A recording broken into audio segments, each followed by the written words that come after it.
5 August পুরা বাঙালি জাতি ভেবেছিল একটা নতুন ভোরের সূর্য বাংলাদেশে উঠেছে।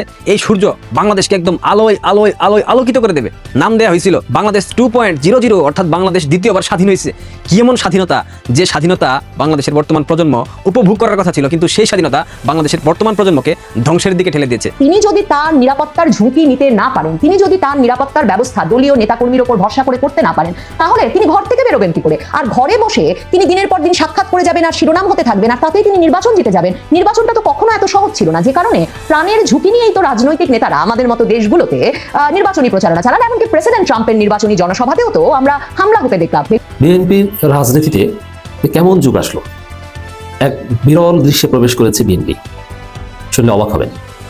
বিএনপির মতো দল, তারা যদি জামাতকে বলে রাজাকার, জামাতকে যদি বলে ইতিহাস থেকে শিক্ষা নেই, এর চাইতে বিরল ঘটনা রাজনীতি হতে পারে না।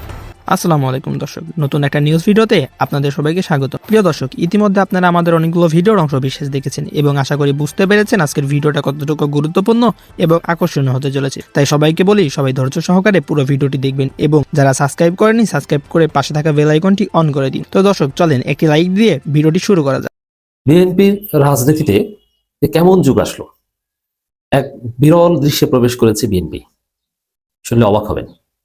বিএনপির মতো দল, তারা যদি জামাতকে বলে রাজাকার, জামাতকে যদি বলে ইতিহাস থেকে শিক্ষা নেন, এর চাইতে বিরল ঘটনা রাজনীতি হতে পারে না। এর চাইতে হাস্যকর দৃশ্যপটা রাজনীতি আসতে পারে না। তাও আবার কারা বলছে? বিএনপিতে রাজাকারের পুত্র, চিহ্নিত সাজাপ্রাপ্ত রাজাকার, তার ছেলে মেয়েরা বলছে জামাত রাজাকার। কেমনটা লাগে বোঝেন? রাজাকার রাজাকার না, এটা বাংলাদেশের রাজনীতিতে একটা গালি, এটা দিতে পারে, কিন্তু কে দিতে পারে? যেমন বাংলাদেশে বা পৃথিবীর যে কোনো জায়গায় আছে, ইউরোপে তো এটা রেকগনাইজড অনেকটা, যার বাবা মার পরিচয় নেই, পিতৃ পরিচয়হীন সন্তান, তাকে কি বলা হয়? জারজ। এবং সে অন্যকে যদি গালি দেয়, এই কথাটা বলে, কেমন লাগে? তা বিএনপির অবস্থা হচ্ছে এরকম। বিএনপি নিজেরাই রাজাকারদের দল। তার মধ্যে একটা বিষয় আছে, বিএনপি রাজাকারদের দল হলেও বিএনপিতে মুক্তিযোদ্ধা আছে। যদি এখন মুক্তিযোদ্ধা বিএনপির চেয়ে সম্ভবত জামাত ইসলামীতে বেশি বা জামাত জোটে বেশি। আমি দেখি না বিএনপিতে কে মুক্তিযোদ্ধা বা ওইরকম খেতাবপ্রাপ্ত জনপ্রিয় মুক্তিযুদ্ধের ক্ষেত্রে স্পেশাল কোনো ব্যক্তি বিএনপির নেতা এখন আমার জানা নেই। এখন বিএনপির মুক্তিযোদ্ধা কারা? মির্জা ফখরুলের যারা লেসপেন্সার, তারা বলে যে স্যার তো মুক্তিযোদ্ধা। মির্জা ফখরুল স্যারের মতো ভারতে পলাতক এবং ইচ্ছে করে বয়স হওয়া সত্ত্বেও যুদ্ধে যাননি, এবং তার বাবা ছিল রাজাকার এবং সাজাপ্রাপ্ত রাজাকার, তাকে বলে মুক্তিযোদ্ধা। এই টাইপের মুক্তিযোদ্ধা বিএনপিতে থাকতে পারে, কিন্তু প্রকৃত মুক্তিযোদ্ধা তেমন নাই। মেজর হাফিজকে দেখাতে পারবেন, এছাড়া আর কে আছে? বড় মুক্তিযুদ্ধ তো কর্নেল অলি, হাফিজের বসের বস, এরা তো জামাত জোটে আছে। ছিল বেশ শাহজাহান তো জামাতে যোগ দিতে চেয়েছে, আমি বলেছি। তো দর্শক, এই জায়গায় মানে কিয়ামতের আলামতের হাদিসগুলো যদি পড়েন, অথবা দাজ্জালের আগমন বা ইমাম মাহদী সংক্রান্ত হাদিসগুলো যদি পড়েন, সেখানে আপনি দেখবেন এরকম অনেক কথা আছে যে শেষ জমানায় এমন উদ্ভট অনেক কিছু ঘটবে।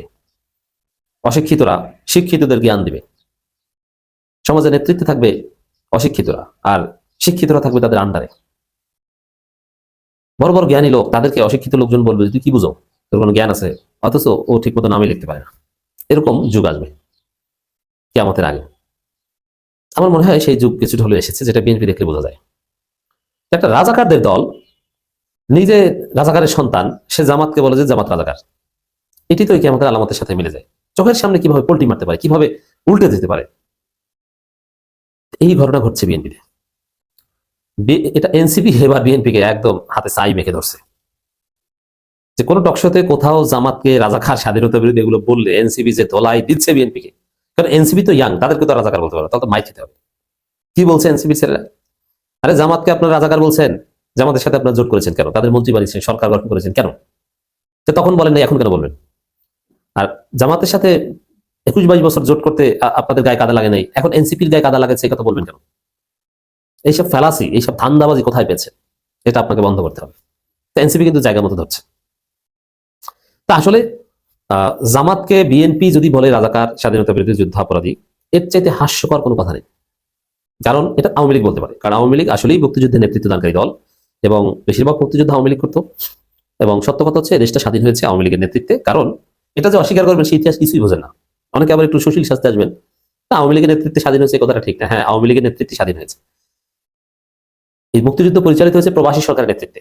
দেশের মুক্তিযুদ্ধ এই যে সেক্টর ভাগ করা থেকে শুরু করে যত কৌশল আছে এগুলো যারা ঠিক করেছে এটা প্রবাসী সরকার অধীনে, এবং ট্রেনিং নিয়েছে প্রবাসী সরকারের ব্যবস্থাপনায় ভারতে, এবং ডিপ্লোম্যাটিক কোঅর্ডিনেশন করেছে প্রবাসী সরকার। সেই প্রবাসী সরকার ছিল আওয়ামী লীগ সরকার। সেই প্রবাসী সরকারের রাষ্ট্রপতি ছিল শেখ মুজিবুর রহমান, ভারপ্রাপ্ত রাষ্ট্রপতি ছিল সৈয়দ নজরুল ইসলাম, প্রধানমন্ত্রী ছিল তাজউদ্দিন আহমেদ, তা তো আওয়ামী লীগ। অতএব মুক্তিযুদ্ধ মানে আওয়ামী লীগ। হ্যাঁ, মুক্তিযুদ্ধ করেছে সব শ্রেণী পেশার মানুষ বা আওয়ামী লীগ বিরোধী বা দু একটা বাম সংগঠন করেছে। বেশিরভাগ বাম সংগঠন চীনপন্থী ছিল বলে তারা নীরব ছিল, কিন্তু নেতৃত্বে ছিল আওয়ামী লীগ। তারা মুক্তিযুদ্ধ নিয়ে ক্রেডিটবাজি করতে পারে, কাউকে পক্ষ বিপক্ষে বলতে পারে, এটা মানা যায়। কিন্তু বিএনপি এটা পারে না, বিএনপির কোনো অধিকার নেই। কারণ বিএনপি মুক্তিযুদ্ধের অনেক পর প্রতিষ্ঠিত হয়েছে, এবং বিএনপি প্রতিষ্ঠিত হয়েছে রাজাকারদের মাধ্যমে। বিএনপি জিয়াউর রহমান ইচ্ছা করে চিহ্নিত রাজাকারদের বড় বড় পদ দিয়ে বিএনপি কায়েম করেছিলেন, এবং ইচ্ছাকৃতভাবে বড় বড় রাজাকারদের মাধ্যমে বিএনপি কায়েম করার মাধ্যমে জিয়াউর রহমান দেখিয়ে দিয়েছেন ভারতকে, দেখো আমরা পাকিস্তানপন্থী বা ভারত বিরোধীদের নিয়ে দল করছি, অতএব তোমরা সোজা হয়ে যাও। জিয়াউর রহমান কেন এত নিজে একজন মুক্তিযোদ্ধা হওয়া সত্ত্বেও, এত মুক্তিযুদ্ধ দলে থাকা সত্ত্বেও কেন একজন সাজাপ্রাপ্ত রাজাকার সাজিদকে প্রধানমন্ত্রী বানালেন? এটা ভারতকে বার্তা দেওয়ার উদ্দেশ্যে। অতএব যাদের রাজনীতি রাজাকারী রাজনীতি, রাজাকারদের নিয়ে রাজনীতি, যাদের জন্ম মুক্তিযুদ্ধের অনেক পরে, যাদের দলে এখনো রাজাকারদের ছেলেমেয়েরা আছে, তারা যদি বলে ইতিহাস থেকে শিক্ষা নিতে হবে, তারা যদি বলে জামাত রাজাকার স্বাধীনতা বিরোধী, এর চাইতে থার্ড ক্লাস নোংরা কোনো রাজনীতি হতে পারে না। আর এর ফল এই যে ইতর শ্রেণীর রাজনীতি, অশিক্ষিত মূর্খ রাজনীতি বিএনপির, এটা ফল পাচ্ছে ছাত্র সংসদ নির্বাচনে। যত শিবিরকে রাজাকার বলে শিবিরে ভোট তত বাড়ে, শিবিরকে বলে পাকিস্তান কি পাকিস্তানি, তাদের ভোট আরো বাড়ে। বিএনপি আসলে মাথা মোটাদের একটা অশিক্ষিত দল প্রমাণ পেয়েছে। যখনই দেখবেন যে বিএনপি জামাতকে বলে রাজাকার স্বাধীনতা বিরোধী যুদ্ধাপরাধী, বলবেন যে এর চাইতে অশিক্ষিত কেউ নেই। তবে বিএনপিতে অনেক ভদ্র শিক্ষিত নেতা আছে, তারা ভুলেও কখনো জামাতকে স্বাধীনতা বিরোধী রাজাকার বলে না, কারণ তারা জানে যে গর্ধব এবং মাথা মোটা ছাগল টাইপের রাজনীতিবিদ ছাড়া জামাতকে বিএনপি হয়ে কেউ অ্যাটলিস্ট রাজাকার বলবে না। এই কারণে বিএনপি অনেক মেধাবী নেতা, যেমন আলতাফ হোসেন চৌধুরী, জমিরুদ্দিন সরকার, এদেরকে আপনি পিটিও জামাতকে রাজাকার বলাতে পারবেন না। জামাতের ভুল ত্রুটি আছে, সমালোচনা করবে, কিন্তু জামাত রাজাকার স্বাধীনতা বিরোধী এটা বিএনপির ভারত বিরোধী অংশ কিছুতেই বলবে না। ইতিহাস থেকে শিক্ষা নিতে বলে জামাতকে, অথচ তিনি নিজেই রাজাকার বা রাজাকার পরিবারের, মির্জা ফখরুলের মতো।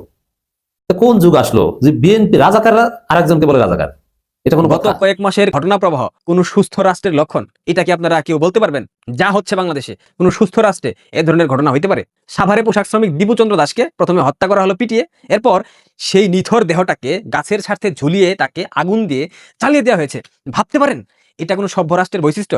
শরীফ উসমান হাদি একটা মৌলবাদী উগ্রপন্থী জঙ্গি, এটা আমরা সবাই জানি। কিন্তু হাদিকে প্রকাশ্য দিবালোকে গুলি করে হত্যা করা হলো। কারা হত্যা করেছে এটার প্রমাণ আজ অব্দি বর্তমান সরকার দিতে পারে নাই। বারবার আওয়ামী লীগের উপর দায় চাপিয়ে দেওয়া হচ্ছে। প্রথমত একজন নেতাকে দায়ী করা হলো, পরবর্তীতে আরেকজন নেতাকে দায়ী করা হচ্ছে, একটা নাটক মঞ্চায়ন করা হচ্ছে। অথচ হাদির ভাই বলেছে হাদি হত্যার সাথে বর্তমান সরকার জড়িত। তাহলে এই সরকার কেন এখনো তদন্তের মাধ্যমে হাদি হত্যাকারীকে খুঁজে বের করছে না? করবে না, কারণ গুড়াই গন্ডগোল। প্রথম আলো এবং ডেইলি স্টারের মতো গণমাধ্যমে প্রধান অফিসে আগুন জ্বালিয়ে দেওয়া হলো। এই কি সেই স্বাধীন বাংলাদেশ যার স্বপ্ন এই জেনজিরা দেখেছিল, বাংলাদেশের সাধারণ খেটে খাওয়া মানুষ দেখেছিল? নাকি পর্দার আড়ালে কোনো একটা বিশাল শক্তিশালী চক্র আমাদের এই রাষ্ট্রকে অস্থিতিশীল করার এক চরম বিচারহীনতার অন্ধকারের দিকে ঠেলে দিচ্ছে? এই অস্থিরতার নেপথ্যের কারিগরদের মুখোশ আপনাদের সামনে একটু তুলে ধরার চেষ্টা করি। আশা করি ভিডিওটা আপনারা সবাই দেখবেন। শুরু হয়েছিল আমাদের অস্তিত্বের মূলে আঘাত করার মাধ্যমে। জামাতের সেক্রেটারি জেনারেল গোলাম পরোয়ার, সম্ভবত তার নাম, দাবি করছিল না 1971 সালের বুদ্ধিজীবী হত্যাকাণ্ড নাকি ঘটিয়েছিল ভারতীয় গোয়েন্দা সংস্থা র এবং ভারতীয় সেনাবাহিনী। মানে ভাবতে পারেন কত বড় মিথ্যাচার, কত বড় নির্লজ্জ, কত বড় বেহায়া। যেই সত্য প্রমাণিত, যেই সত্য দশকের পর দশক ধরে তথ্য প্রমাণ সহ প্রতিষ্ঠিত, তাকে হঠাৎ করে বদলে দেওয়ার একটা আপ্রাণ চেষ্টা চালানো হচ্ছে। এমনকি আপনারা নিশ্চয়ই খেয়াল করেছেন, গত ডিসেম্বর মাস যে গেল, এই 16 ডিসেম্বর বিজয় দিবসের আমেজকে পর্যন্ত কেড়ে নেওয়া হয়েছে বাংলাদেশ থেকে। ডক্টর ইউনূসের উপদেষ্টা পরিষদে এমন কিছু চক্রান্তকারী আছে, কট্টর ভারত বিরোধী ব্যক্তি আছে, যাদের ভারত বিরোধী অবস্থানের কারণে সাধারণ মানুষ জাতীয় পতাকা উড়াতেও ভয় পেয়েছিল। একজন সাবেক সাংবাদিক আক্ষেপ করে বলেছিল, আগে রাস্তায় পতাকায় সৈলাব থাকতো, আর আজ চারদিকে শুধু আতঙ্ক, হাহাকার। একটা কেমন ভয়াবহ পরিস্থিতি। আমার প্রশ্ন আপনাদের প্রত্যেকের প্রতি, এই ভয়ের রাজত্ব কায়েম করে কাদের এজেন্ডা বাস্তবায়ন করার চেষ্টা করছে বর্তমান সরকার? এই উত্তরটা আমি আপনাদের কাছে জানতে চাই। আন্তর্জাতিক একাধিক বিশ্লেষক বলতেছে এই অস্থিরতার পেছনে একটি টুলকিট কাজ করতেছে। ঢাকার এই স্টেক হোল্ডারদের মধ্যে কিছু অবসরপ্রাপ্ত সামরিক কর্মকর্তা আছে, অর্থাৎ সেনাবাহিনীর কিছু সাবেক কর্মকর্তা আছে, যেই গুলা প্রতিনিয়ত বাংলাদেশকে উত্তপ্ত করার দায়িত্ব নিয়ে ফেলেছে। ব্রিগেডিয়ার জেনারেল অবসরপ্রাপ্ত আব্দুল্লাহিল আমান আজমি, ওই যে রাজাকার গোলাম আজমের পুত্র, মেজর জেনারেল অবসরপ্রাপ্ত ALM Fazlur Rahman, lieutenant colonel Hasinur Rahman সহ ইকবাল করিম ভুইয়ার মতো সাবেক সেনাপ্রধান, অসংখ্য আছে যারা প্রতিনিয়ত উত্তেজিত বয়ান দিচ্ছে, যেই বয়ানে বাংলাদেশের সাধারণ মানুষ উত্তেজিত হচ্ছে। তাদের নতুন স্লোগান ভারত ভেঙে দাও, ভারত গুড়িয়ে দাও। শুনতে খুব দেশপ্রেম দেশপ্রেম মনে হইতেছে না? কিন্তু এর ভেতরে লুকিয়ে আছে ভয়াবহ বিপদ। ভারতের মূল ভূখণ্ডের সাথে উত্তর পূর্বাঞ্চলকে যুক্ত করা চিকেন স্ন্যাক বা শিলিগুড়ি করিডোর বিচ্ছিন্ন করার যে হুমকি দেওয়া হচ্ছে তা কি বাংলাদেশের সার্বভৌমত্বকে হুমকির মধ্যে ফেলছে না? ভারত কি চেয়ে চেয়ে দেখবে? চেয়ে চেয়ে বসে বসে আঙুল চুষবে? কখনোই না। এই অর্বাচীন মূর্খরা কি জানে না সীমান্ত উত্তেজনা বাড়লে বাংলাদেশ সব থেকে বেশি ক্ষতিগ্রস্ত হবে? ক্ষতিগ্রস্ত হবে বাংলাদেশের সাধারণ মানুষ। এরা বুঝে, এরা জেনে বুঝেই তাদের পশ্চিমা প্রভুদের সকল এজেন্ডা বাস্তবায়ন করার জন্য এই কাজগুলো প্রতিনিয়ত করে যাচ্ছে। অবাক করার বিষয়, বর্তমানে প্রশাসনের মধ্যে এই চক্রের সংযোগকারী হিসেবে কাজ করতেছে কিছু গুরুত্বপূর্ণ রাষ্ট্রীয় ব্যক্তিবর্গ। প্রধান উপদেষ্টা সুৎখুর ইউনূসের বিশেষ সহকারী লেফটেন্যান্ট জেনারেল অবসরপ্রাপ্ত আব্দুল হাফিজ এবং সাবেক আইজিপি খুদা বক্স চৌধুরী, এই দুইটা যাদের অতীত রেকর্ড অসংখ্য জঘন্য।